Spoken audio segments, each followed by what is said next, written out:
Cordova, Granada এবং স্পেনের পতন, সুকুত আন্দালুস, আন্দালুসের পতন, স্পেন, কর্ডোভা, গ্রানাডার পতন, তিনটে।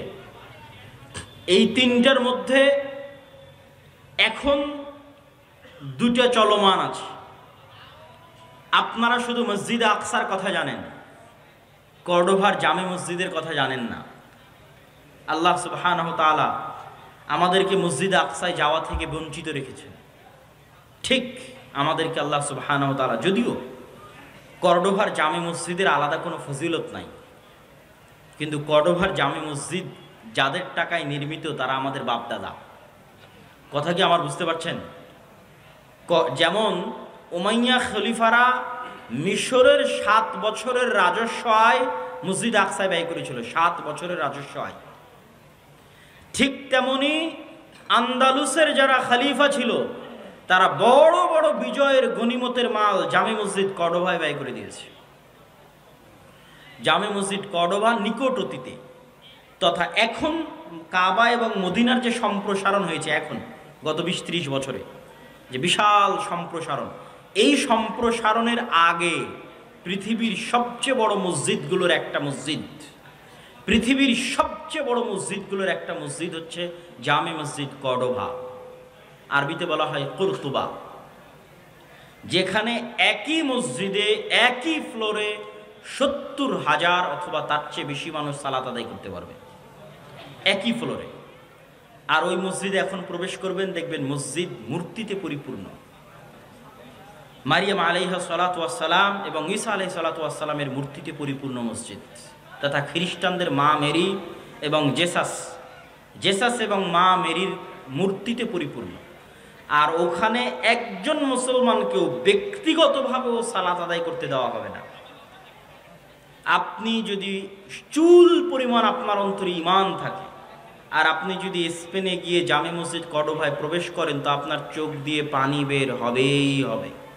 প্রত্যেক যে মুসলমান যার অন্তরে চুল পরিমাণ ঈমান আছে, সে যদি স্পেনে যায় এবং জামে মসজিদ কর্ডোভায় প্রবেশ করে, তাহলে তার চোখ দিয়ে পানি পড়তে বাধ্য। যে সে মসজিদের মধ্যে দাঁড়িয়ে আছে, মেম্বার আছে, ছাদ আছে, বিশাল মসজিদ, কিন্তু সে সালাত আদায় করতে পারবে না, মসজিদে আজান হয় না। শুধু একটা মসজিদ নয়, এরকম পুরো কর্ডোভায় যত গির্জা আছে, পুরো গ্রানাডায়, পুরো স্পেনে যত গির্জা আছে, প্রত্যেকটা গির্জা মসজিদ। আপনি ধোকায় পড়ে যাবেন। বাহির থেকে দেখলে আপনি ধারণা করবেন এটা মসজিদ, কেননা মিনার আছে। বাহির থেকে দেখলে বুঝবেন মসজিদ, কেননা মেহরাব আছে। তো এটা মসজিদই, মিনার মেহরাব আছে মানে মসজিদ। ভিতরে যেয়ে দেখবেন যে মূর্তিতে পরিপূর্ণ, আসলেই মসজিদ। কিন্তু এখন আজানও নাই, একামতও নাই, মুসলমানও নাই। অথচ ওই মসজিদগুলো যারা ওয়াকফ করেছিল আল্লাহর সন্তুষ্টির জন্য, তারা মুসলমান ছিল। ওই মসজিদগুলোতে যারা দান করেছিল মসজিদ নির্মাণের জন্য, তারা মুসলমান ছিল। এটাই আমি বলছি যে জামে মসজিদ কর্ডোভার হয়তো আলাদা কোনো ফজিলত নাই, কিন্তু জামে মসজিদ কর্ডোভার মুসলমানদের টাকাতেই নির্মিত। ওই স্পেনে এরকম শত শত মসজিদ আছে। এটা এখন পৃথিবীর সবচেয়ে বড় গির্জাগুলোর একটা, ক্যাথিড্রাল বলে ওরা, যে biggest cathedral all over the world. সারা পৃথিবীর সবচেয়ে বড় গির্জাগুলোর একটা হচ্ছে এটা, জামে মসজিদ কর্তুবা। এখানে হাজার হাজার ছাত্র দার্স দিত, দার্স শুনতো, ইলমের আলোচনা হতো। বড় বড় আলেম এই সমস্ত মাটি থেকে জন্ম নিয়েছে। ইবনু হাজাম আন্দালুসি, ইবনু আব্দুল বার, হাফিজুল মাগরিব, তারপরে তাফসির কুরতুবির লেখক ইমাম কুরতুবি, বড় বড় ইমাম এই সমস্ত শহরে জন্ম নিয়েছে, দিনের কাজ করেছে, দিনের খেদমত করেছে। এই জন্য আমি বলি যে মুসলমানেরা যখন ফুটবল ক্লাবগুলো নিয়ে উন্মাদনা করে, আরও সবচেয়ে বেশি কষ্ট পায় যখন সৌদির যুবকদের দেখি। যে সৌদির যুবকদেরকে তো এখন আরও বেশি উৎসাহিত করা হচ্ছে যে তোমরা এই রাস্তায় আসো, এই লাইনে আসো, তোমাদের শুধু বিনোদন আর পর্যটন নিয়ে ব্যস্ত থাকতে হবে। তো তাদের যখন দেখি যে ওই যে সমস্ত ক্লাব, পৃথিবীর সবচেয়ে বিখ্যাত ক্লাবগুলো হচ্ছে স্পেনের, বার্সেলোনা, রিয়াল মাদ্রিদ, এগুলো বেশিরভাগ এগুলো হচ্ছে স্পেনের শহর। বার্সেলোনা হচ্ছে স্পেনের শহর, মানে এটা এই বার্সেলোনা মুসলমানদের, ওই মাটি ওই জায়গা মুসলমানদের ছিল।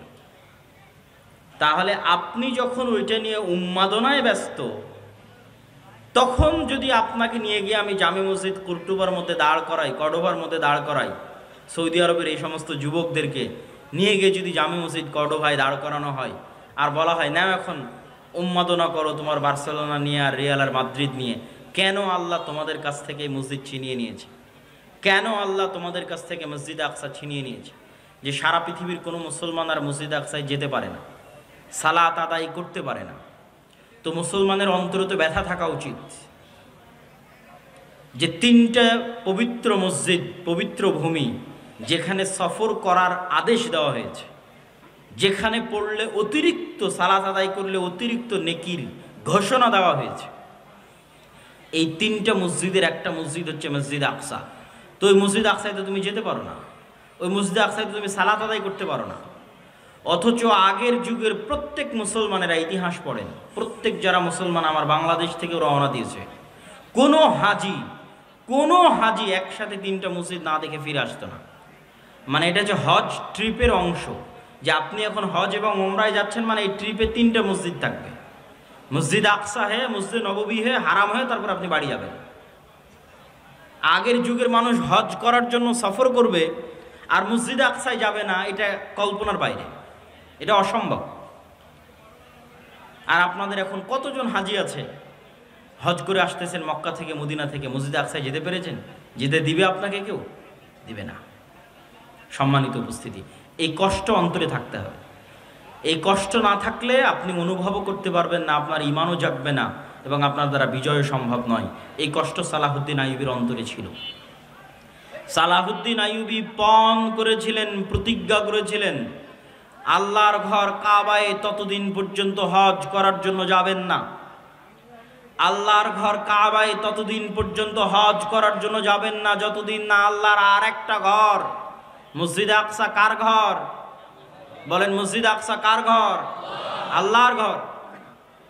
আমি ততদিন পর্যন্ত মক্কার কাবা জিয়ারতে যাব না যতদিন না আল্লাহ সুবহানাহু ওয়া তাআলার আরেকটি ঘর, যেটা মক্কার কাবা তৈরি হওয়ার 40 বছর পর তৈরি করা হয়েছিল, যেই ঘরে যুগে যুগে অসংখ্য নবী প্রেরিত হয়েছে, যেই এলাকাকে আল্লাহ আমাদের পবিত্র কোরআনে বরকতময় এলাকা বলে ঘোষণা করেছেন কয়েক জায়গায়, আমাদের পবিত্র কোরআনে পবিত্র ভূমি হিসেবে ঘোষণা করেছেন কয়েক জায়গায়, সেই আল্লাহর তৃতীয় ঘর মুক্ত না করা পর্যন্ত আমি সালাহুদ্দিন আইয়ুবী আল্লাহর আরেকটা ঘর জিয়ারতের জন্য যাব না। আগে আল্লাহ সুবহানাহু ওয়া তাআলার এই ঘর মুক্ত করব, তারপরে আমি আল্লাহ সুবহানাহু ওয়া তাআলার আরেক ঘর জিয়ারতের জন্য যাব। এই হিম্মত, এই চেষ্টা, এই আবেগ সালাহুদ্দিন আইয়ুবীর ছিল, এই জন্য তিনি বিজয় করতে পেরেছিলেন। তাহলে সর্বপ্রথম আমাদের অন্তরে, আমাদের সন্তানদের অন্তরে, আমাদের স্ত্রী পুত্র কন্যার অন্তরে, এমনকি ইতিহাসে লেখা আছে, এই ইতিহাসটার সত্য মিথ্যা আমার জানা নাই, তদন্ত করার সুযোগ হয়নি, যে সালাহুদ্দিন আইয়ুবী রাহিমাহুল্লাহর আব্বা, তিনি বিবাহের সময় এই শর্তেই বিবাহ করেছিলেন যে এমন মেয়েকে বিবাহ করবেন যার অন্তরে মসজিদ আকসার ভালোবাসা আছে এবং যেও চায় এমন একটি সন্তান জন্ম দিতে যে মসজিদ আকসা বিজয়ের জন্য তার জীবনকে বিলিয়ে দিবে। মসজিদ আকসা বিজয় করতে পারবে না পারবে সেটা পরের কথা, কিন্তু মসজিদ আকসা বিজয়ের জন্য তার জীবনকে বিলিয়ে দিবে, শহীদ হয়ে যাবে। এই নিয়ত কোন মেয়ের আছে তাকে আমি বিবাহ করতে চাই। সম্মানিত উপস্থিতি, সালাহুদ্দিন আইয়ুবী রাহিমাহুল্লাহর যে যুগ, আমি বলেছি তিনটে মহাবিপদ মুসলমানেরা একই সময় পার করেছে। আমি শুধু তারিখগুলো বলবো, তাহলে আপনি বুঝবেন যে কিভাবে তিনটে যুগ মুসলমানেরা এই সময়ের মধ্যে পার করেছে।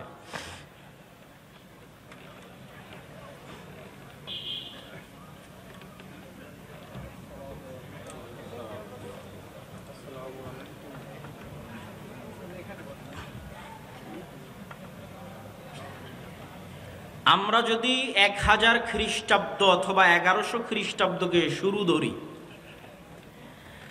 আর 1400 খ্রিস্টাব্দকে বা 1400 খ্রিস্টাব্দের মাঝামাঝি পর্যন্ত শেষ ধরি, তাহলে এই 300 বছর, 1100 থেকে 1400, এই 300 বছরে মুসলমানদের উপর পৃথিবীর সবচেয়ে বড় বড় কয়েকটা বিপদ গেছে।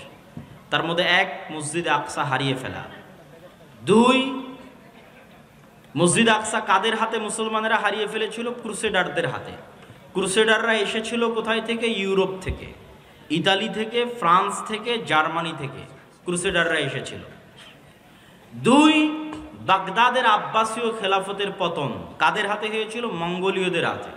মঙ্গোলীয়রা এসেছিল কোথায় থেকে? চায়নার পার্শ্ববর্তী দেশ মঙ্গোলীয় থেকে, যাদেরকে পৃথিবীর কোনো যুদ্ধে কেউ পরাজিত করতে পারেনি। স্রোতের মতো তারা এক এক শহর থেকে আর এক শহর বিজয় করতে করতে করতে করতে বাগদাদকে মাটির সাথে মিশিয়ে দিয়ে তারপরে তারা ক্ষান্ত হয়েছে।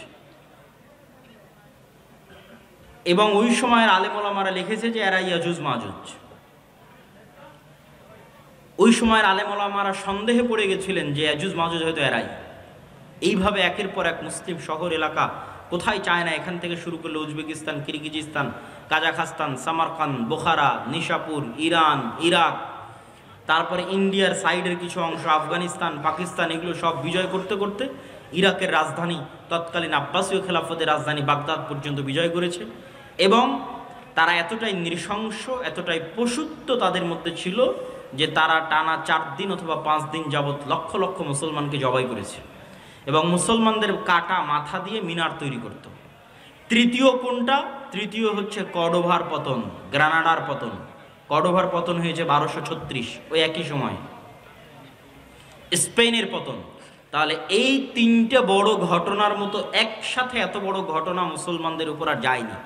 এই জন্য আমি বারবার বলি যে এখন মুসলমানেরা যে বিপদ, যে আপদ, যে কষ্টের মধ্যে আছে, এর চেয়ে বেশি কঠিন, বেশি ভয়ঙ্কর বিপদ আপদ জাতিগতভাবে মুসলমানদের উপর দিয়ে পার হয়ে গেছে। তা হচ্ছে এই 200-300 বছর ক্রান্তিকাল, ইসলাম এবং মুসলমানদের ক্রান্তিকাল। তো এখান থেকে কি মুসলমানেরা বের হতে পেরেছিল? জি, এখান থেকে মুসলমানেরা বের হতে পেরেছিল। আল্লাহ বের করার রাস্তা করে দিয়েছিলেন। এক, মসজিদ আকসা আল্লাহ মুক্ত করেছেন সালাহুদ্দিন আইয়ুবীর মাধ্যমে। সালাহুদ্দিন আইয়ুবীর মাধ্যমে মসজিদে আকসা মুক্ত করার যুদ্ধ ছিল হিত্তিনের যুদ্ধ। সালাহুদ্দিন আইয়ুবী মসজিদে আকসা মুক্ত করার জন্য কয়েকটা পয়েন্টে কাজ করেছেন। এই পয়েন্টগুলো খুবই গুরুত্বপূর্ণ। তার মধ্যে 1 নম্বর পয়েন্ট হচ্ছে গোটা মুসলিম এলাকা মোনাফেকে পরিপূর্ণ হয়ে গেছিল। সব আমির ওমারারা মোনাফেক। খ্রিস্টান ক্রুসেডারদের নারী এবং টাকার কাছে বিক্রি হয়ে যেত সমস্ত আমির ওমারারা। আর সবচেয়ে বেশি শত্রুতা করত শিয়ারা। ওই সময় শিয়াদের শাসন ছিল মিশরে। ফাতিমীয়, ওবাইদীয় শিয়া খেলাফত ছিল মিশরে, যারা প্রতিষ্ঠা করেছিল জামিয়াতুল আজহার। আজকের আজহার বিশ্ববিদ্যালয় শিয়ারা প্রতিষ্ঠা করেছিল শিয়া মাযহাব প্রচার করার জন্য। তো সালাহুদ্দিন আইয়ুবী রাহিমাহুল্লাহর 2টা টার্গেট ছিল। মিশর এবং সিরিয়াকে এক করতে হবে। মিশর এবং সিরিয়া একত্রিত না হওয়া পর্যন্ত মসজিদ আকসা আমি বিজয় করতে পারবো না। মজার বিষয় হলো ওমর রাদিয়াল্লাহু তাআলা আনহুর যুগেও যখন মসজিদ আকসা বিজয় হয়, তখনও মুসলমানেরা মিশর এবং সিরিয়া একত্রিত করেছিল। মিশর এবং সিরিয়ার বিজয় শেষ করে মসজিদ আকসার বিজয় সম্পন্ন করেছিল। কেননা ভৌগোলিকভাবে আজও মসজিদে আকসা বিজয় করা কঠিন যদি সিরিয়া এবং মিশর আপনার হাতে না থাকে। ফিলিস্তিন বিজয় করা কঠিন যদি সিরিয়া এবং মিশরের মাটি আপনার হাতে না থাকে। এর অনেক ভৌগোলিক বিশ্লেষণ আছে, আমি লম্বা আলোচনায় যাব না। তার মধ্যে সবচেয়ে বড় ভৌগোলিক বিশ্লেষণ হচ্ছে ভূমধ্য সাগর। ভূমধ্য সাগরের পানি আপনি কি দিয়ে কন্ট্রোল করবেন? ক্রুসেডাররা সব আসতো ওই পানি দিয়ে, ভূমধ্য সাগর দিয়ে। বেশিরভাগ স্থলপথেও আসতো না তা নয়, কিন্তু পানি দিয়ে আসতো। ওই ভূমধ্য সাগরের তীর কন্ট্রোলে নিতে হলে আপনাকে সিরিয়া পুরো কন্ট্রোলে নিতে হবে, মিশর পুরো কন্ট্রোলে নিতে হবে, তাহলে প্রবেশ পথ বন্ধ। অন্তত সমুদ্র দিয়ে আর কেউ আসতে পারবে না। এবার মাটি আপনার দখলে, এখন শুধু মসজিদে আকসা বাকি। তো এটা ছিল সালাহুদ্দিন আইয়ুবী রাহিমাহুল্লাহর 1 নম্বর কৌশল। 2, সালাহুদ্দিন আইয়ুবী রাহিমাহুল্লাহ আকীদাগত যুদ্ধ লড়েছিলেন, আকীদার যুদ্ধ। তিনি শিয়াদের বিরুদ্ধে যুদ্ধ করতে করতে ক্লান্ত হয়ে গেছে। যত বেশি মুসলমানদের বিরুদ্ধে সালাহুদ্দিন আইয়ুবী যুদ্ধ করেছিলেন, মুসলিম শাসক এবং মুনাফিকদের বিরুদ্ধে, তত যুদ্ধ উনি ক্রুসেডারদের সাথেও লড়েননি, তত যুদ্ধ উনি এই খ্রিস্টানদের সাথেও লড়েননি। ওনার দিনই পার হয়ে গেছে, সময় বয়সে পার হয়ে গেছে শুধু মুসলমানদের সাথে যুদ্ধ করতে করতে। মুসলিম আমির ওমারাদের মুনাফিকি দূর করতে করতে। তার একটা বড় কারণ ছিল শিয়া মাযহাব। এই শিয়া মাযহাব থেকে মিশরকে মুক্ত করার জন্য আরেকটা মাদ্রাসা প্রতিষ্ঠা হলো মাদ্রাসা নিজামিয়া। নিজামুল মুলক তিনি এই মাদ্রাসা প্রতিষ্ঠা করলেন, তার নামে মাদ্রাসার নাম হলো মাদ্রাসা নিজামিয়া। যে মাদ্রাসা নিজামিয়াকে প্রতিষ্ঠা করা হয়েছিল জামিয়াতুল আজহারের মোকাবেলায় শিয়া মাযহাবকে উৎখাত করার জন্য আরব বিশ্ব থেকে। এবং এই মাদ্রাসা নিজামিয়ার ছাত্রদের বড় ভূমিকা ছিল পরবর্তীতে মঙ্গোলীয়দের পতন ঘটাতে এবং পরবর্তীতে ক্রুসেডারদের পতন ঘটাতে এবং পরবর্তীতে শিয়া মাযহাব থেকে আরব বিশ্বকে মুক্ত করতে মাদ্রাসা নিজামিয়ার ছাত্রদের বড় অবদান ছিল। বড় বড় আলেম এই মাদ্রাসার ছাত্র। ইবনু আসাকির তারিখ দিমাশকের লেখক এই মাদ্রাসার ছাত্র। ইমাম গাজ্জালি এই মাদ্রাসার ছাত্র। এবং এই মাদ্রাসারই পরবর্তী উত্তরসূরিরা ছিলেন ইবনে কাসির, ইবনুল আসির, ইবনু তাইমিয়া। তাদের যুগের যারা, তারা আরও পরে এসেছেন, কিন্তু তার আগের যখন মাদ্রাসা প্রতিষ্ঠা হয় তখনকার কথা বলছি, সম্মানিত উপস্থিতি। তারপরে সালাহুদ্দিন আইয়ুবী রাহিমাহুল্লাহ মিশর বিজয় করার পর জামিয়াতুল আজহার থেকে শিয়া মাযহাবকে চিরদিনের জন্য নিষিদ্ধ করে দিলেন। এবং আজ পর্যন্ত, এখন পর্যন্ত মিশরে আর পরবর্তীতে শিয়া মাযহাব প্রবেশ করতে পারেনি এবং জামিয়াতুল আজহার বা আজহার বিশ্ববিদ্যালয়ে শিয়া মাযহাব প্রবেশ করতে পারেনি। তারপরে এবার যখন তিনি জেরুজালেম বিজয়ের জন্য অভিযান শুরু করলেন, তখন সবচেয়ে বড় যুদ্ধটা হয়েছিল হিত্তিনের প্রান্তরে। আর ইউরোপ থেকে যারা এসেছিল, ইউরোপ হচ্ছে সব শীতকালীন দেশ, শীতকালীন কান্ট্রি। মুসলমানেরা শীতকালীন এরিয়া বিজয় করতে পারত না। স্পেন পর্যন্ত গিয়ে শেষ। স্পেনের সাথে লাগানো ফ্রান্স, স্পেনের সাথে লাগানো সীমানা ইতালির, ইতালি ফ্রান্স মুসলমানেরা বিজয় করতে পারেনি। তার সবচেয়ে বড় কারণ ছিল বরফ এবং শীত। তার পরবর্তীতে নৈতিক এবং চারিত্রিক অধঃপতন তো আছে। তারপর আজীবন ইস্তাম্বুল মুসলমানেরা বিজয় করতে পারেনি, কনস্টান্টিনোপল তখনও অবিজিত। যখনকার ঘটনা বলছি তখনও বিজয় হয়নি। এটা আমি আসবো ধীরে ধীরে এবং আমার বক্তব্য শেষের দিকে নিয়ে যাব। তাহলে কি হলো, সালাহুদ্দিন আইয়ুবী হিত্তিনের প্রান্তরে যুদ্ধ করছেন কাদের সাথে? যারা ওই সমস্ত এলাকা থেকে এসছে যেগুলোতে -ডিগ্রির শীত। তো এই জন্য সালাহুদ্দিন আইয়ুবী ওদেরকে নিয়ে চলে গেলেন মরুভূমিতে। যুদ্ধে পরাজয়ের ভান করে সবকে নিয়ে গেলেন মরুভূমিতে, যেখানে পানির কোনো ব্যবস্থা নাই, মাইল 50-100 কিলোমিটারের মধ্যে। আর চারিদিকে আগুন জ্বালিয়ে দিয়ে ব্যবস্থা করলেন গরমের, তাপের। যুদ্ধ ছিল জুন জুলাইয়ের মৌসুম। উপরে সূর্যের তাপ, নিচে মরুভূমির তাপ, আর চারিদিকে আগুনের তাপ। এই তাপ সহ্য করার জন্মগত ক্ষমতা আরবদের আছে, কেননা তারা মরুভূমিতেই বড় হয়েছে। আর যারা ক্রুসেডাররা এসেছে তারা সব এসেছিল শীত দেশ থেকে। এই জন্য গরমে গায়ের সব বর্ম, লোহার বর্ম তারা খুলে ফেলতে বাধ্য হয় এবং যুদ্ধে তাদের পরাজয় সুনিশ্চিত হয়। তবে মজার বিষয় কি?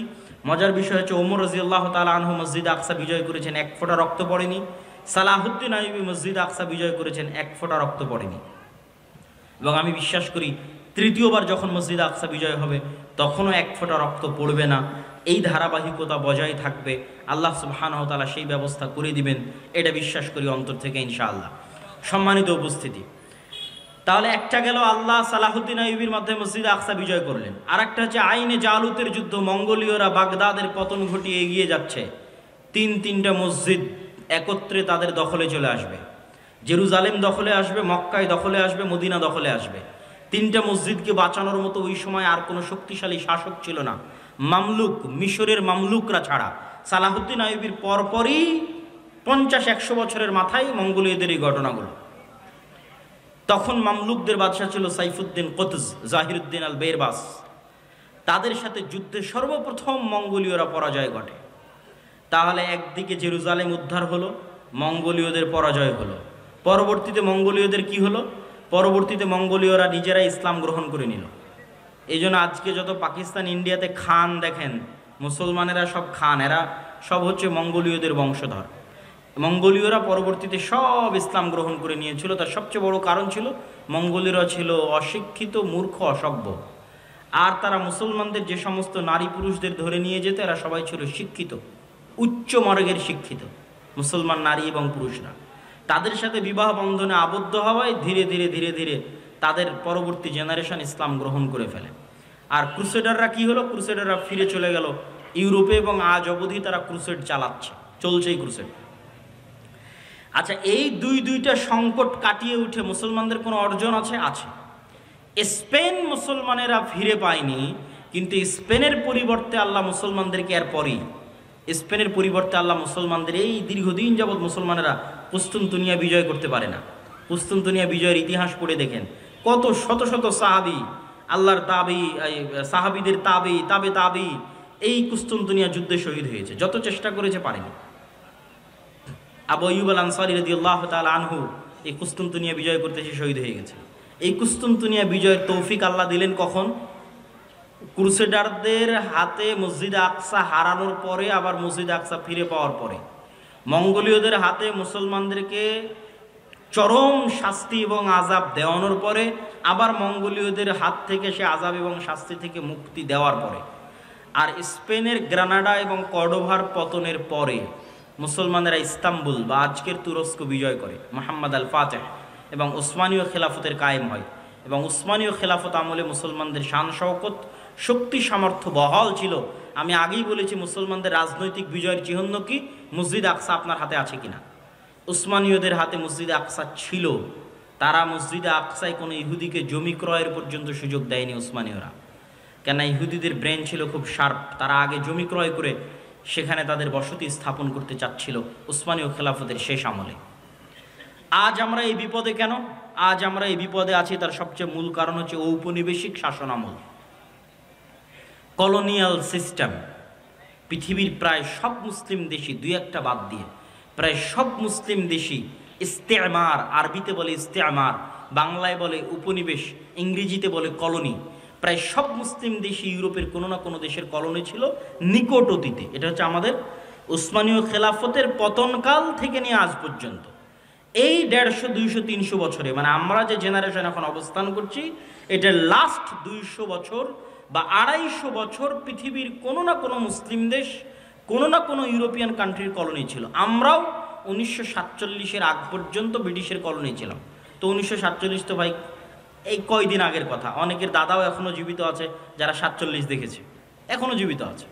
তো 47 তো কালকের কথা। তো 47-এর আগ পর্যন্ত আমরা ব্রিটিশদের গোলাম ছিলাম।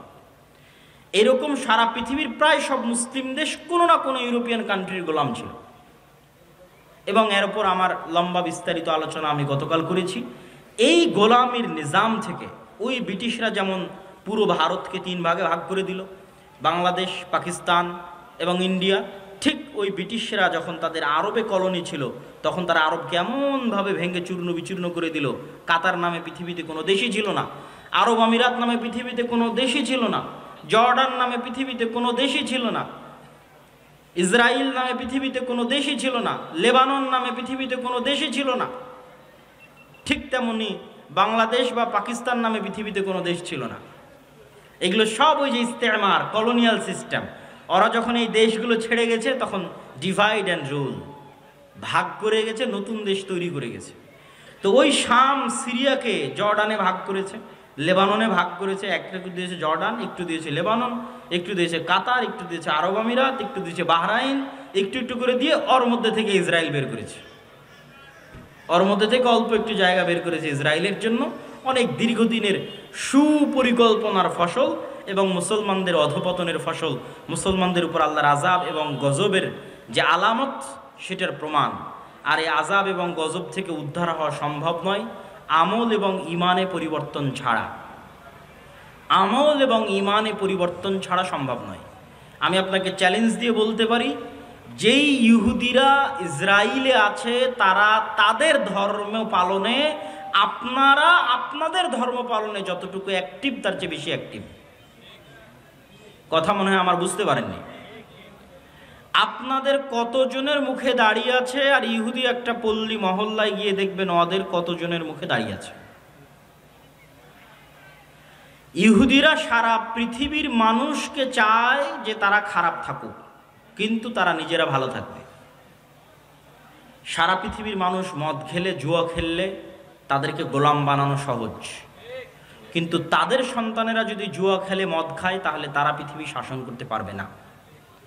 এই জন্য এটা তাদের এজেন্ডা যে তাদের সন্তানেরা মদ, জুয়া, ফ্রি ফায়ার, পাবজি খেলবে না, কিন্তু তারা পৃথিবীতে এমন সিস্টেম তৈরি করবে যে মুসলমানের সন্তান জন্ম হওয়ার পর থেকে মদ, জুয়া, আড্ডা, গাঞ্জা, ফ্রি ফায়ার, পাবজি নিয়ে পড়ে থাকবে। তাহলে এরা হবে কি? এদের অবস্থা হবে গরু ছাগলের মতো। কেননা যে নেশাখোর, যে জুয়াখোর, সে গরু ছাগল।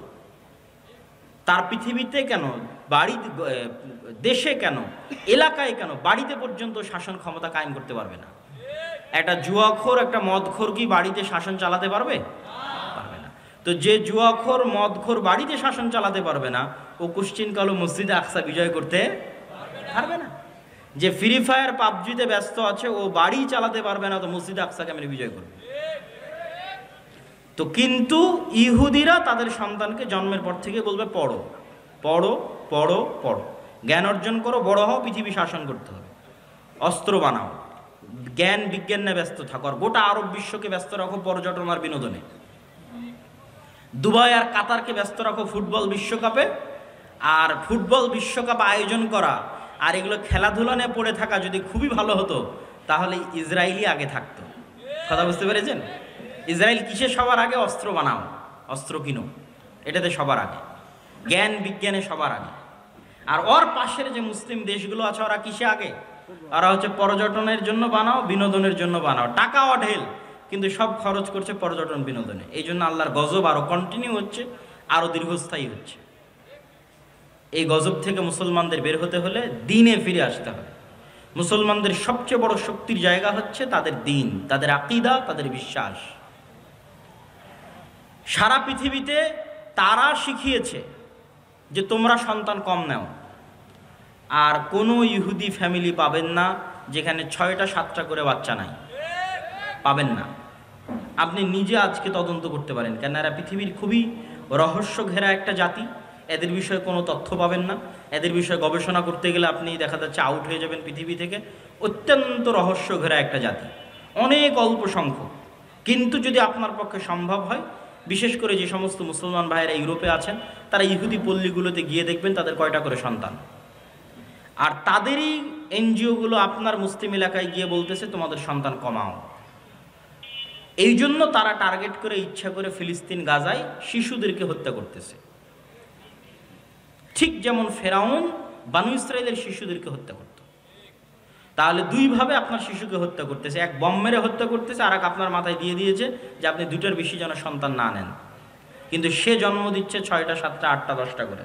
এই জন্য ওদের এরকম কোনো ছোট গাড়ি থাকে না। আমাদের যে ছোট কারগুলো, এই ছোট কারগুলো তারা ইউজ করে না, তারা ইউজ করে বড় 4, 6, 7 সিটের 4 হুইলার জিপ, যাতে ফুল ফ্যামিলি নিয়ে যাতায়াত করা যায়। কেন ফ্যামিলি তো 2টা সদস্য না, 6টা 7টা সদস্য, তো ছোট কারে তো হবে না।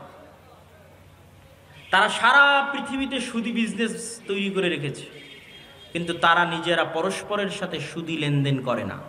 মানে এক ইহুদি আর এক ইহুদির সাথে সুদি লেনদেন করবে না, কিন্তু ওই ইহুদি আবার পৃথিবীর সবচেয়ে বড় সুদি কোম্পানির মালিক। তার মানে সারা দুনিয়ার মানুষের টাকা সুদের নামে কবজা করে নাও, কিন্তু তুমি যখন আর এক ইহুদিকে ধার দিবা তখন করজে হাসানা দিবা, সুদ নয়। যেগুলো বলতেছি এগুলো দেখা বলতেছি, আপনারাও চাইলে পরীক্ষা করতে পারেন। এই রকম বড় বড় দাড়ি থাকবে তাদের, 80 থেকে 90%। 3 ওয়াক্ত সালাত আদায় করবে, তাদের মসজিদের নাম সিনাগগ। 3 ওয়াক্ত সালাতের জন্য মসজিদে যাবে, এবং এরকম লম্বা দাড়ির সাথে যাবে। তাহলে তাদের সাথে আমাদের শত্রুতা কি? আমাদের আকীদা বিশ্বাসে কিন্তু অনেক মিল আছে। খ্রিস্টানেরাও অপেক্ষায় আছে একজন মাসিহ আসবে, ইহুদিরা অপেক্ষায় আছে একজন মাসিহ আসবে, আমরাও অপেক্ষায় আছে একজন মাসিহ আসবে। তাহলে আকীদায় মিল হলো না ভাই? আকীদায় মিল আছে, আর মাসিহ তো আসবেই, ঈসা মাসিহ। কিন্তু কার জন্য উদ্ধারকারী হয়ে আসবেন সেটাই হলো প্রশ্ন। খ্রিস্টানদের জন্য উদ্ধারকারী হয়ে আসবেন, না মুসলমানদের জন্য উদ্ধারকারী হয়ে আসবেন, না ইহুদিদের জন্য উদ্ধারকারী হয়ে আসবেন? কোরআন এবং হাদিস বলছে মাসিহ আসবে 2টা, একটা মাসিহ আদ-দাজ্জাল আর একটা ঈসা মাসিহ। মাসিহ আদ-দাজ্জাল হবে ইহুদিদের উদ্ধারকারী, আর ঈসা আলাইহিস সালাতু ওয়াস সালাম হবেন মুসলমানদের উদ্ধারকারী। সম্মানিত উপস্থিতি, এরকম আকীদা বিশ্বাসে আরও মিল আছে। তারাও এক পৃথিবীতে এক আল্লাহর ইবাদত করে, মানে আল্লাহর একত্ববাদে বিশ্বাস করে সামান্যতম হলেও। তাদের মধ্যেও শিরক আছে, কিন্তু যেমন আমাদের বেরেলভী ভাইয়েরা যেমন তাদের মধ্যে শিরক থাকলেও তারা এক আল্লাহ বিশ্বাস করে, এরকম এক আল্লাহ বিশ্বাস করে। দিনের মধ্যে একটা দিন হচ্ছে ইহুদি দিন। ইহুদিরা খ্রিস্টানদের মতো তৃত্ববাদে বিশ্বাস করে না। খ্রিস্টানরা কিন্তু 3টে দিনে বিশ্বাস, 3টে রব বা খোদায় বিশ্বাস করে, তারা একটাই বিশ্বাস করে।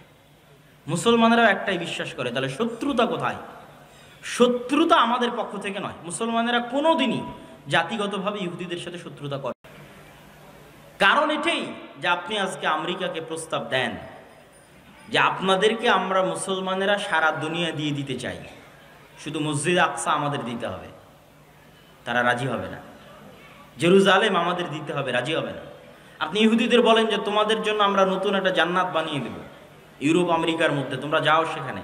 এখানে কেন এসেছো? তারা এখানে এসেছে ধর্মীয় কারণে। আর আমরা সমাধান করতে যাচ্ছি পলিটিক্যাল, জাতীয়তাবাদী অথবা ধর্মনিরপেক্ষতাবাদী চেতনা দিয়ে নাকি মসজিদ আকসা উদ্ধার হবে। আর এই বিষ বাষ্প ফিলিস্তিনিদের মধ্যে ঢুকিয়ে দিয়েছে যে তোমরা জাতীয়তাবাদী চেতনায় আর ধর্মনিরপেক্ষতাবাদী চেতনায় চেষ্টা করো, তাহলে মসজিদ আকসা তোমাদের উদ্ধার হবে। বাবা, যারা মসজিদে আকসা জেরুজালেম দখল করেছে তারা জাতীয়তাবাদী চেতনাতেও দখল করেনি, ধর্মনিরপেক্ষতাবাদী চেতনাতেও দখল করেনি। তারা শুধুই শুধু সির্ফ ধর্মীয় চেতনা থেকে মসজিদে আকসা এবং জেরুজালেম দখল করেছে এবং এখনো অপেক্ষায় আছে কখন এই মসজিদে আকসা ভেঙ্গে এই মসজিদে আকসাতে ইহুদিদের জন্য সিনাগগ তৈরি করা হবে। সেই দিন এখনো আসেনি, তারা সেটার অপেক্ষা, তাদের টার্গেট হচ্ছে ওইটা। সম্মানিত উপস্থিতি, আর আমরা মুসলমানেরা সমাধান করতে চাচ্ছি এটা ধর্মনিরপেক্ষতাবাদ দিয়ে, জাতীয়তাবাদ দিয়ে। আচ্ছা, এই দীর্ঘ আলোচনার প্রথম সামারি পয়েন্ট কি? প্রথম সামারি পয়েন্ট হচ্ছে মসজিদে আকসা আপনার হাতে নাই মানে আপনি রাজনৈতিকভাবে পরাজিত। গোটা মুসলিম উম্মাহ, গোটা মুসলিম বিশ্ব রাজনৈতিকভাবে পরাজিত। মসজিদে আকসা জেরুজালেম আপনার হাতে নাই মানে আপনার উপর দিয়ে এখন আল্লাহর আযাব এবং গজব প্রবাহিত হচ্ছে। الذي أسرى بعبده ليلا من المسجد الحرام إلى المسجد الأقصى الذي باركنا حوله। মহা পবিত্র সেই সত্তা, মহা সম্মানিত সেই সত্তা যিনি তার বান্দা, তার গোলাম, তার দাস মুহাম্মদ রাসূলুল্লাহ সাল্লাল্লাহু আলাইহি ওয়াসাল্লামকে মক্কার মসজিদে হারাম থেকে রাতের বেলা সফর করিয়েছেন দূরবর্তী মসজিদে, মসজিদে আকসায়। কোন দূরবর্তী মসজিদে? আল্লাযী বারাকনা হাওলাহ, যেই মসজিদে আকসার চারিদিক আমি আল্লাহ বরকত দিয়ে ঘিরে রেখেছি। বলেন আল্লাহু আকবার।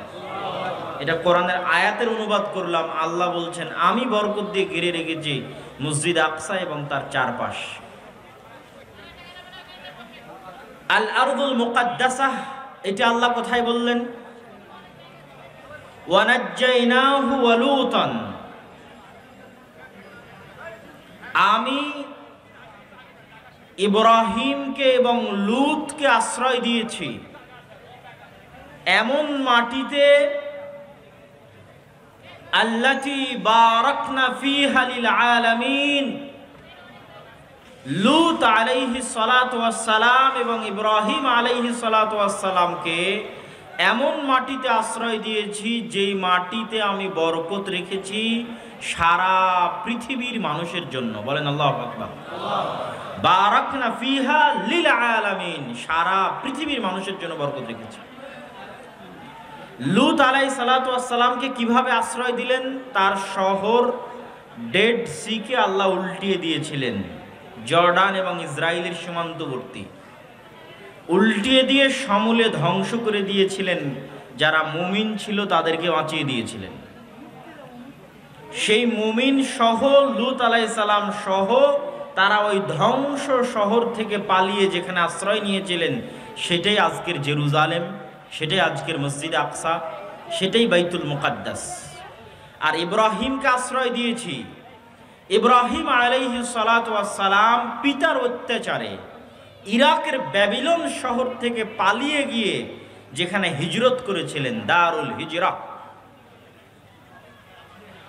মুহাম্মদ সাল্লাল্লাহু আলাইহি ওয়াসাল্লাম হিজরত করেছেন মক্কা থেকে মদিনায়। এই জন্য মুহাম্মদ সাল্লাল্লাহু আলাইহি ওয়াসাল্লামের দারুল হিজরা হচ্ছে মদিনা, আল মদিনা আল মুনাওয়ারা। কিন্তু তার আদি পিতা ইব্রাহিমের দারুল হিজরা কি? তার আদি পিতা ইব্রাহিম ইরাক থেকে কোথায় হিজরত করেছিলেন? আল্লাহ বলছেন অনাজ্জাইনাহু, আমি ইব্রাহিমকে আশ্রয় দিয়েছি, সে হিজরত করে এসেছে জেরুজালেমে, মসজিদে আকসাই, বাইতুল মুকাদ্দাসে।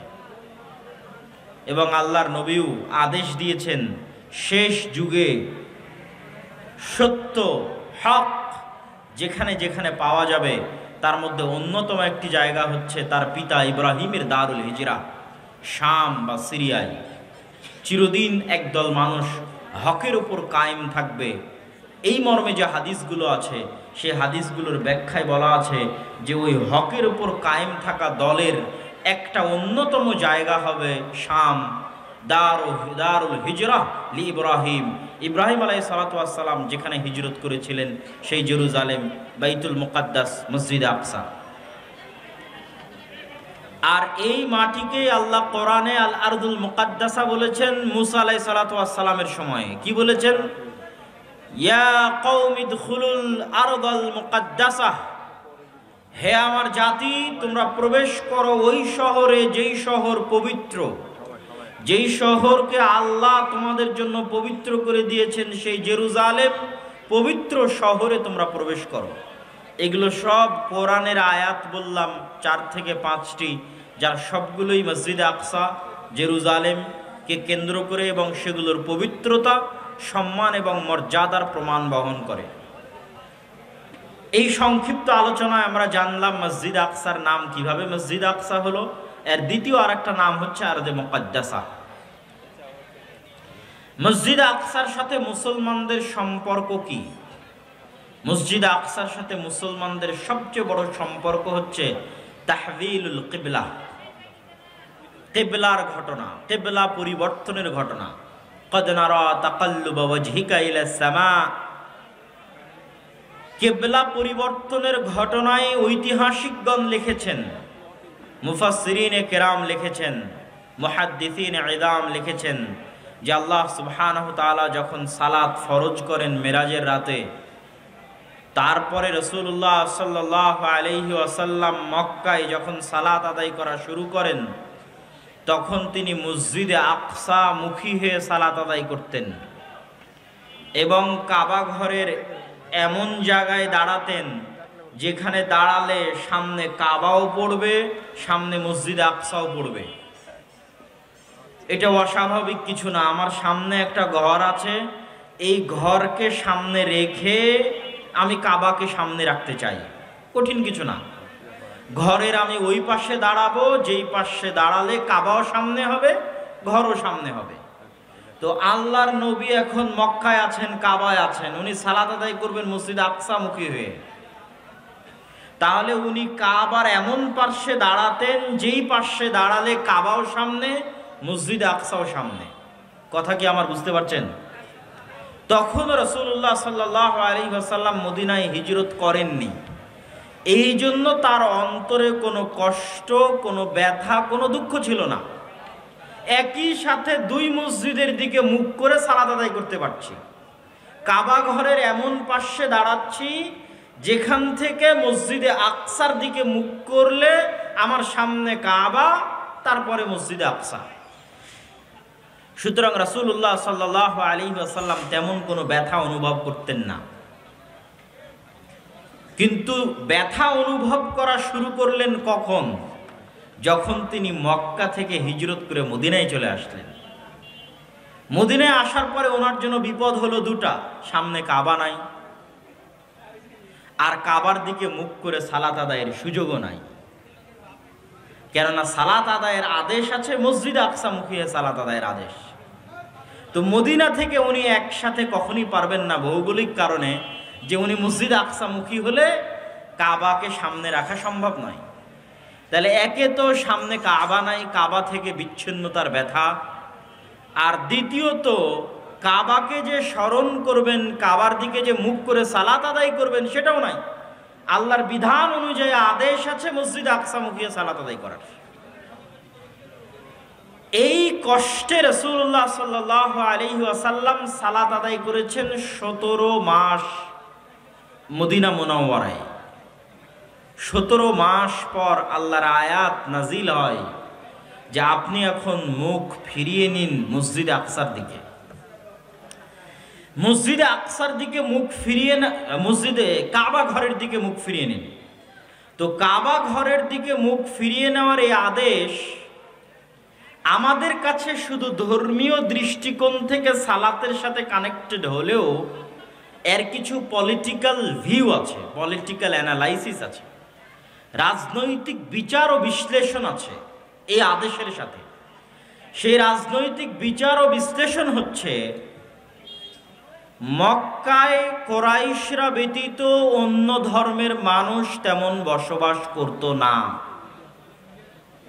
মদিনায় ইহুদি এবং খ্রিস্টানদের বসবাস ছিল। শুধু ইহুদি গোত্রের বসবাস ছিল তিনটা, বানু কোরাইজা, বানু কায়নুকা, বানু নাদির। তিনটা ইহুদি গোত্র মদিনায় বসবাস করত। এই সমস্ত ইহুদি আর খ্রিস্টানদের কাছে সবচেয়ে পবিত্র জায়গা মসজিদ আকসা। আল্লাহ সুবহানাহু ওয়া তাআলার পক্ষ থেকে প্রকারান্তরে, বাহ্যিকভাবে না, প্রকারান্তরে এই সমস্ত ইহুদি এবং খ্রিস্টানদের অন্তরকে নরম করার জন্য, তাদের অন্তরে ইসলামের প্রতি ভালোবাসা তৈরি করার জন্য, ইসলামকে তাদের কাছে একটি আসমানি দ্বীন হিসেবে পেশের গ্রহণযোগ্যতা তুলে ধরার জন্য, যে ঠিক আছে তোমাদের দাবি অনুযায়ী সব নবী জেরুজালেমে এসেছেন অথবা জেরুজালেমের সাথে কানেক্টেড থেকেছেন, তোমাদের দাবি অনুযায়ী আরবে বানু ইসমাইলে কোনো নবী আসার কথা নয়, আরবেও যদি নবী আসে তো বানু ইসরাইলে আসবে। এই জন্য আরব বিশ্বে কোথাও কোনোদিন ইহুদিদের বসবাস ছিল না। মদিনাতে এই তিনটা ইহুদি গোত্র এসেছিল এই আশায় যে তাদের মধ্যে যদি আল্লাহ শেষ নবী পাঠায়, কেননা তারা জানতো শেষ নবী আরবে আসবে। কিন্তু শেষ নবী যে বানু ইসমাইলের বংশে হবেন, ইসমাইল আলাইহিস সালাতু ওয়াস সালামের বংশে হবেন, এটা তারা কল্পনা করেনি। তারা অপেক্ষা করছিল বানু ইসরাইল থেকেই নবী আসবেন। তো এটার পলিটিক্যাল ভিউ কি? আল্লাহ 17 মাস যাবত এই সমস্ত মদিনায় বসবাস করা ইহুদি, মদিনায় বসবাস করা খ্রিস্টানদেরকে একটা চান্স দিলেন তাদের অন্তরকে নরম করার জন্য, তাদের কাছে ইসলামকে একটি আসমানি দিন হিসেবে, ইসলামের সম্পর্কও যে ওই সমস্ত আসমানি দিন যে আল্লাহ সুবহানাহু ওয়া তাআলার পক্ষ থেকে এসেছে, এটাও যে ওই আল্লাহর পক্ষ থেকে আসা আসমানি দিন। ইনিও ইব্রাহিম আলাইহিস সালাতু ওয়াস সালামের বংশধর, যেমন আগের নবীরা ইব্রাহিম আলাইহিস সালাতু ওয়াস সালামের বংশধর, ইনিও ইব্রাহিম আলাইহিস সালাতু ওয়াস সালামের বংশধর। এইগুলো যে একই আল্লাহ সুবহানাহু ওয়া তাআলার পক্ষ থেকে আসছে, এটা তুলে ধরার জন্য এটা খুবই জরুরি ছিল যে রাসূলুল্লাহ সাল্লাল্লাহু আলাইহি ওয়াসাল্লাম মসজিদ আকসা মুখী হয়ে সালাত আদায় করবেন। 17 মাস পর যখন কাবার দিকে মুখ ফেরানোর আদেশ দেওয়া হলো, তখন তার মানে ইহুদি খ্রিস্টানদের সাথে ইসলামের পলিটিক্যাল যে একটা এলাই, রাজনৈতিক একটা জোট তাদের সাথে তৈরি করা বা তাদের অন্তরকে নরম করা, ওই দিন শেষ হয়ে যায়, ওই যুগ শেষ হয়ে যায় যে এখন আর তোমাদের খাওয়া নাই। এখন স্বাধীন সত্তা হিসেবে দ্বীনে ইসলাম আস্তে আস্তে বড় হবে এবং একটা সময় ইযহির আলা জামিউল আদিয়ান, সকল দ্বীনের উপর বিজয় লাভ করবে। আর ওই বিজয় লাভের আলামত হিসেবে মসজিদ আকসা একদিন মুসলমানদের হবে। এই আল্লাহ সুবহানাহু ওয়া তাআলার প্ল্যান, পরিকল্পনা এবং মুহাম্মদ সাল্লাল্লাহু আলাইহি ওয়াসাল্লাম এর মাধ্যমে 17 মাস মসজিদে আকসার দিকে কেবলা রাখার মাধ্যমে মুসলমানদের অন্তরে মসজিদ আকসার প্রতি ভালোবাসা দিয়ে দেওয়া। মুসলমানেরা তো আর এই জিনিসটা এখন উঠিয়ে ফেলতে পারবে না, বাদও দিতে পারবে না যে তাদের প্রথম কেবলা কোথায় ছিল। কথা বলেন, আমাদের প্রথম কেবলা কোথায় ছিল? মসজিদ আকসা। আমরা প্রথম সালাত আদায় করেছি, আমার নবী প্রথম সালাত আদায় করেছে। আমার নবীর নির্মিত প্রথম মসজিদ কোন মসজিদের দিকে তৈরি করে বানানো হয়েছিল? মসজিদ আকসা। এই ইতিহাস আমরা মুছেও ফেলতে পারবো না। সুতরাং মসজিদ আকসার প্রতি আমাদের ভালোবাসা থাকবে চিরন্তন, চিরস্থায়ী। এই চিরন্তন চিরস্থায়ী ভালোবাসাটা জুড়ে দেওয়ার জন্য, কানেক্টেড করার জন্য আল্লাহর নবীর জীবদ্দশায় এটা হওয়া খুবই জরুরি ছিল। এটা বিধান হিসেবে, ধর্মীয় বিধান হিসেবে যেটাই থাকুক, এর পলিটিক্যাল গুরুত্ব অনেক অনেক অনেক বেশি। এই কেবলা পরিবর্তনের ঘটনার রাজনৈতিক গুরুত্ব অনেক বেশি। রাসূলুল্লাহ সাল্লাল্লাহু আলাইহি ওয়াসাল্লামের মেরাজের ঘটনার রাজনৈতিক গুরুত্ব অনেক বেশি।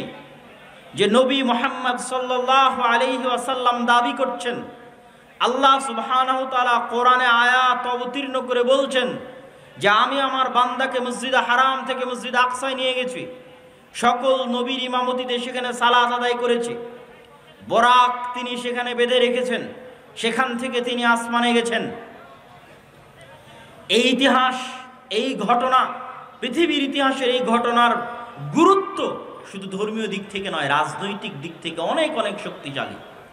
যে মুসলমানদের ভালোবাসার জায়গা, পবিত্রতার জায়গার সাথে মসজিদে আকসাকে স্থায়ীভাবে সম্পৃক্ত করে দেওয়া।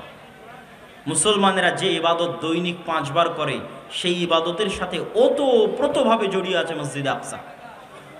ওই মেরাজের মাধ্যমে আল্লাহর নবী সেই 5 ওয়াক্ত সালাত নিয়ে এসেছেন, যে মেরাজ শুরু হয়েছিল মসজিদে আকসায়। যেই মেরাজের মাধ্যমে আল্লাহর নবী 5 ওয়াক্ত সালাত নিয়ে আসলেন, ওই সালাত আদায় হলো মসজিদে আকসামুখী হয়ে। সুতরাং আমাদের দৈনিক আদায় করা সালাতের সাথে মসজিদে আকসার সম্পর্ক চিরন্তন, চিরস্থায়ী। সম্মানিত উপস্থিতি, আর দ্বিতীয়ত, অতীতের দিনের যে সমস্ত বিষয় মানসুখ হয়নি, তার সবই এই দিনের অংশ। এবং নবী মুহাম্মদ সাল্লাল্লাহু আলাইহি ওয়াসাল্লাম অতীতের সকল নবীর প্রকৃত এবং যোগ্য উত্তরসূরি। সেই দৃষ্টিকোণ থেকেও ঈসা আলাইহিস সালাতু ওয়াস সালামের যোগ্য উত্তরসূরি মুহাম্মদ সাল্লাল্লাহু আলাইহি ওয়াসাল্লাম, মূসা আলাইহিস সালাতু ওয়াস সালামের উত্তরসূরি মুহাম্মদ সাল্লাল্লাহু আলাইহি ওয়াসাল্লাম, ইউসুফ, ইয়াকুব, ইসহাক, ইব্রাহিমের উত্তরসূরি মুহাম্মদ সাল্লাল্লাহু আলাইহি ওয়াসাল্লাম। আল্লাহ নবীদেরকে যেই সিলসিলা, যেই ধারায় পাঠিয়েছেন, এটা নির্ধারিত, এমনভাবে নির্ধারিত নয় যে এই দেশের মানুষদের জন্যই, এই এলাকার মানুষদের জন্যই, এই রক্তের মানুষদের জন্যই, এরকম কোনো নির্ধারিত আল্লাহ সুবহানাহু ওয়া তাআলা করে দেননি। ওই রক্তের মধ্যেই মানুষ কাফের হয়েছে, প্রতি যুগে যুগে আল্লাহ দেখিয়েছেন। নূহ আলাইহিস সালাতু ওয়াস সালামের ছেলে কাফের হয়ে গেছে, আল্লাহ দেখিয়েছেন। লূত আলাইহিস সালাতু ওয়াস সালামের স্ত্রী কাফের হয়ে গেছে, আল্লাহ সুবহানাহু ওয়া তাআলা দেখিয়েছেন। ইব্রাহিমের পিতা আজর মূর্তি পূজক ছিল, আল্লাহ সুবহানাহু ওয়া তাআলা দেখিয়েছেন। এইভাবে প্রতি স্তরে আল্লাহ দেখিয়েছেন। যেই বানু ইসরাইলের আল্লাহ ফজিলত বর্ণনা করছেন, ওই বানু ইসরাইলরা একটা সময় শুধু নবীদের হত্যা করত। জাকারিয়া আলাইহিস সালাতু ওয়াস সালামকে বানু ইসরাইলরা হত্যা করেছে, ইয়াহইয়া আলাইহিস সালাতু ওয়াস সালামকে বানু ইসরাইলরা হত্যা করেছে, ঈসা আলাইহিস সালাতু ওয়াস সালামকে বানু ইসরাইলরা হত্যার চেষ্টা করেছে এবং খ্রিস্টানদের বিশ্বাস অনুযায়ী হত্যা করেছে। অথচ তাদের ফজিলত আল্লাহ অনেক দিয়েছিল। জান্নাত থেকে তাদের খাবার দিত, তাদের জন্য পাথর ফেটে ঝর্ণা প্রবাহিত হতো, তাদের জন্য আল্লাহ ফেরাউনকে ডুবিয়ে দিলেন। তাহলে এই সব জিনিসগুলো কি প্রমাণ করে? এই সব জিনিসগুলো প্রমাণ করে যে ইসলামের সম্পর্ক কোনো ব্যক্তির সাথে, কোনো রক্তের সাথে নয়। ইসলামের সম্পর্ক হচ্ছে আল্লাহ সুবহানাহু ওয়া তাআলা এবং তার পাঠানো ওহীর সাথে। এই জন্য ইব্রাহিমের সবচেয়ে কাছের মুহাম্মদ সাল্লাল্লাহু আলাইহি ওয়াসাল্লাম।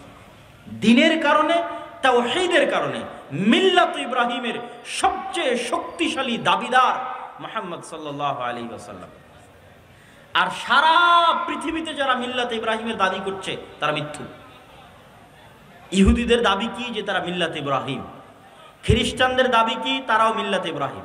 এগুলো সবগুলোই হচ্ছে আব্রাহামিক রিলিজিয়ান, মানে ইব্রাহিম আলাইহিস সালাতু ওয়াস সালামের সাথে কানেক্টেড ধর্ম পৃথিবীতে 3টে: ইহুদি, খ্রিস্টান এবং ইসলাম। আসলে ইহুদি এবং খ্রিস্টান আর কোনো ধর্মের মধ্যেই সীমাবদ্ধ নাই। ধর্মীয় আকীদা এবং বিশ্বাসের দৃষ্টিকোণ থেকে মুহাম্মদ সাল্লাল্লাহু আলাইহি ওয়াসাল্লাম সবচেয়ে কাছের ইব্রাহিম আলাইহিস সালাতু ওয়াস সালামের। আর ইব্রাহিম আলাইহিস সালাতু ওয়াস সালামই প্রথম নবী যিনি আল্লাহর দুইটা পবিত্র ঘর একসাথে তার সন্তানদের দিয়ে আবাদ করেছেন। আর ওই একই সৌভাগ্য আল্লাহ মুহাম্মদ সাল্লাল্লাহু আলাইহি ওয়াসাল্লাম এবং তার বানু ইসমাইল এবং তার পরবর্তী উত্তরসূরিদের দিয়েছেন। ওই একই সৌভাগ্য যে মুসলমানেরাও একই সাথে 2টা মসজিদ আবাদ করবে, মসজিদ হারাম, মসজিদ আকসা। এই ভাগ্য আল্লাহ ইব্রাহিম আলাইহিস সালাতু ওয়াস সালামকে দিয়েছিলেন। তারপরে আর কারো এই ভাগ্য হয়নি। ইব্রাহিম আলাইহিস সালাতু ওয়াস সালাম একাই 4 থেকে 5 বার আল আরদুল মুকাদ্দাসা পবিত্র ভূমি থেকে মক্কার পবিত্র ভূমিতে সফর করেছেন 4 থেকে 5 বার। ইব্রাহিম আলাইহিস সালাতু ওয়াস সালামের জন্য যেমন আল্লাহ জেরুজালেমকে আল আরজুল মুকাদ্দাসা বলেছেন ইব্রাহিম আলাইহিস সালাতু ওয়াস সালাম, তেমন মক্কাকে হারাম করে গেছিলেন, মক্কার জন্য দোয়া করে গেছেন, মক্কার বরকতের জন্য। তার সন্তান সন্ততি স্ত্রীকে মক্কায় রেখে গেছেন। তার এক স্ত্রী এক সন্তান বসবাস করে জেরুজালেমে, আর এক স্ত্রী আর এক সন্তান বসবাস করে মক্কায়। এক স্ত্রী এক সন্তানের বংশধরেরা আবাদ করে মসজিদে আকসা, আর এক স্ত্রী আর এক সন্তানের বংশধরেরা আবাদ করে কাবা। এই সৌভাগ্য একই সাথে পৃথিবীর দুইটা মসজিদ আবাদ করার সৌভাগ্য আল্লাহ ইব্রাহিম আলাইহিস সালাতু ওয়াস সালামকে দিয়েছিলেন। আর তারপরে এই সৌভাগ্য শুধু মুহাম্মদ সাল্লাল্লাহু আলাইহি ওয়াসাল্লাম এবং তার উম্মতেরা পেয়েছে ওমর রাদিয়াল্লাহু তাআলা আনহুর যুগে, যে একই সাথে মক্কা, একই সাথে মসজিদে আকসা। এটাই হচ্ছে ইসলামের বিজয়। এই যে ইযহির আলা জামিইল আদিয়ান, যে পৃথিবীর সকল দিনের উপর ইসলামের বিজয়ের আলামতটা কোথায়? মক্কা এবং মদিনার দরজা ফিতনার জন্য চিরদিনের জন্য বন্ধ। মক্কা এবং মদিনার দরজা ফিতনার জন্য চিরদিনের জন্য বন্ধ, যে কিয়ামত পর্যন্ত এই জায়গা মাহফুজ, সংরক্ষিত। কে হেফাজত করবে? আল্লাহর ফেরেশতারা হেফাজত করবে। তাহলে কোন জায়গা আলামত হিসেবে থেকে গেল যে এটা হচ্ছে আলামতের চিহ্ন যে কোন দিন বিজয়ী রাজনৈতিকভাবে? সেটা হচ্ছে মসজিদ আকসা। এবং পৃথিবীর 90% মানুষ কোন যুদ্ধে জড়িয়ে পড়তে পারে? ওই যুদ্ধেই জড়িয়ে পড়তে পারে যেই যুদ্ধ মসজিদে আকসাকে কেন্দ্র করে হবে। আর পৃথিবীতে এরকম ক্রাইটেরিয়া ফুলফিল করার মতো আর দ্বিতীয় কোনো বস্তু নাই যেটার জন্য এত বড় যুদ্ধ হতে পারে। নাই তো হবে কেমনে? যুদ্ধ হওয়ার জন্য কারণ থাকা লাগবে। তাহলে পৃথিবীর 90% মানুষ একটা যুদ্ধে জড়িত হয়ে যাবে, তার জন্য সবচেয়ে বড় কারণ হচ্ছে মসজিদ আকসা। যেই সমস্ত আল মালহামা আল কুবরার কথা রাসূলুল্লাহ সাল্লাল্লাহু আলাইহি ওয়াসাল্লাম বলেছেন যে কিয়ামতের পূর্ব মুহূর্তে এমনও যুদ্ধ হবে যে একটা পাখি উঠতে উঠতে ক্লান্ত হয়ে যাবে লাশের উপর দিয়ে। কারো যদি 100 সন্তান থাকে তাহলে 99টা সন্তান মারা যাবে। লাশের উপর দিয়ে উঠতে উঠতে পাখি ক্লান্ত হয়ে লাশের উপরেই পড়ে যাবে।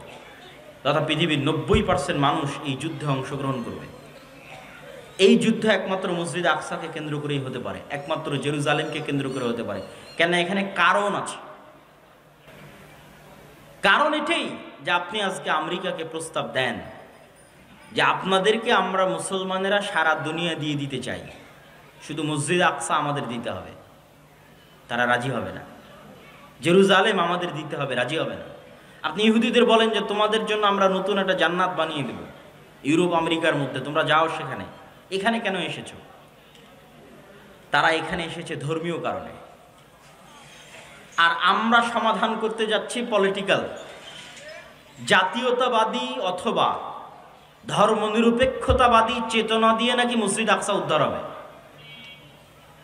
আর এই বিষ বাষ্প ফিলিস্তিনিদের মধ্যে ঢুকিয়ে দিয়েছে যে তোমরা জাতীয়তাবাদী চেতনায় আর ধর্মনিরপেক্ষতাবাদী চেতনায় চেষ্টা করো, তাহলে মসজিদ আকসা তোমাদের উদ্ধার হবে। বাবা, যারা মসজিদে আকসা জেরুজালেম দখল করেছে তারা জাতীয়তাবাদী চেতনাতেও দখল করেনি, ধর্মনিরপেক্ষতাবাদী চেতনাতেও দখল করেনি। তারা শুধুই শুধু সির্ফ ধর্মীয় চেতনা থেকে মসজিদে আকসা এবং জেরুজালেম দখল করেছে এবং এখনো অপেক্ষায় আছে কখন এই মসজিদে আকসা ভেঙ্গে এই মসজিদে আকসাতে ইহুদিদের জন্য সিনাগগ তৈরি করা হবে। সেই দিন এখনো আসেনি, তারা সেটার অপেক্ষা। তাদের টার্গেট হচ্ছে ওইটা। সম্মানিত উপস্থিতি, আর আমরা মুসলমানেরা সমাধান করতে চাচ্ছি এটা ধর্মনিরপেক্ষতা বাদ দিয়ে, জাতীয়তাবাদ দিয়ে। আচ্ছা, এই দীর্ঘ আলোচনার প্রথম সামারি পয়েন্ট কি? প্রথম সামারি পয়েন্ট হচ্ছে মসজিদে আকসা আপনার হাতে নাই মানে আপনি রাজনৈতিকভাবে পরাজিত। গোটা মুসলিম উম্মাহ, গোটা মুসলিম বিশ্ব রাজনৈতিকভাবে পরাজিত। মসজিদে আকসা জেরুজালেম আপনার হাতে নাই মানে আপনার উপর দিয়ে এখন আল্লাহর আযাব এবং গজব প্রবাহিত হচ্ছে। মসজিদে আকসা মুসলমানদের হাতে নাই মানে মুসলমানদের উপর দিয়ে কি প্রবাহিত হচ্ছে বলেন তো? আল্লাহর আযাব এবং গজব। যে উম্মতে মুহাম্মাদি যে এখন আযাব এবং গজবের হালতে আছে, অবস্থায় আছে, এটা বুঝবে কোথায় থেকে? দেখবে মসজিদে আকসা হাতে নাই। কেন? মক্কা আর মদিনা কোনোদিন হাতছাড়া হবেই না। আমি বলেছি মক্কা মদিনার দরজা ফিতনার জন্য বন্ধ। দ্বীনে ইসলাম যখন পৃথিবীতে কোথাও থাকবে না, তখনও মদিনা এবং মক্কায় থাকবে। রাসূলুল্লাহ সাল্লাল্লাহু আলাইহি ওয়াসাল্লামের বাণী। তাহলে আপনার রাজনৈতিক বিজয়ের চিহ্ন এবং আলামত হচ্ছে মসজিদ আকসা। পুরো পৃথিবীর উপর ইসলাম এবং মুসলমানদের আধিপত্যের আলামত হচ্ছে মসজিদ আকসা। মসজিদ আকসা আপনার হাতে নাই মানে পৃথিবীতে আপনাদের আধিপত্য নাই। পৃথিবীতে আপনারা গোলামে পরিণত হয়েছেন, আমরা গোলামে পরিণত হয়েছি। পৃথিবীতে আমরা অধিকার বঞ্চিত জাতিতে পরিণত হয়েছি। আমরা আযাব এবং গজবের মধ্যে দিয়ে দিন পার করছি। তার প্রমাণ হচ্ছে মসজিদে আকসা আমাদের হাতে নাই। আল্লাহ সুবহানাহু ওয়া তাআলা রাখেননি, আমাদের আমলের কারণে, আমাদের চরিত্রের কারণে, আমাদের গুনাহের কারণে।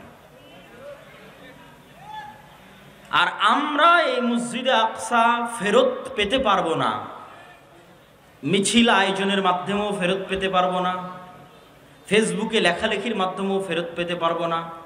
সারা বিশ্বে কত জায়গায় মিছিল হচ্ছে তার হিসাব নাই। হার্ভার্ড ইউনিভার্সিটির ছাত্ররা মিছিল করতেছে, মুসলিম ছাত্ররা।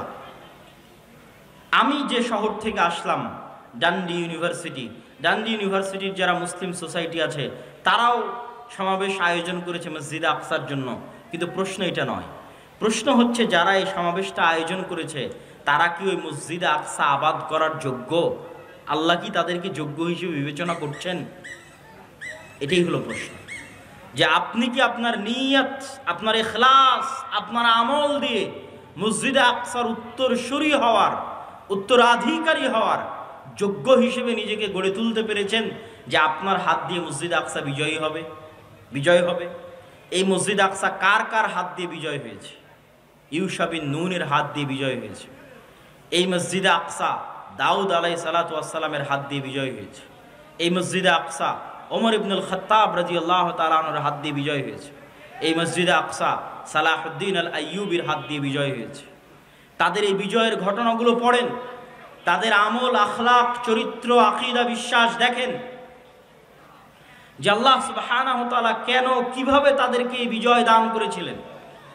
আর আমরা কোন জায়গায় আছি যে আমরা ওই জায়গা থেকে বঞ্চিত এবং আল্লাহর আযাব এবং গজবের শিকার আমরা।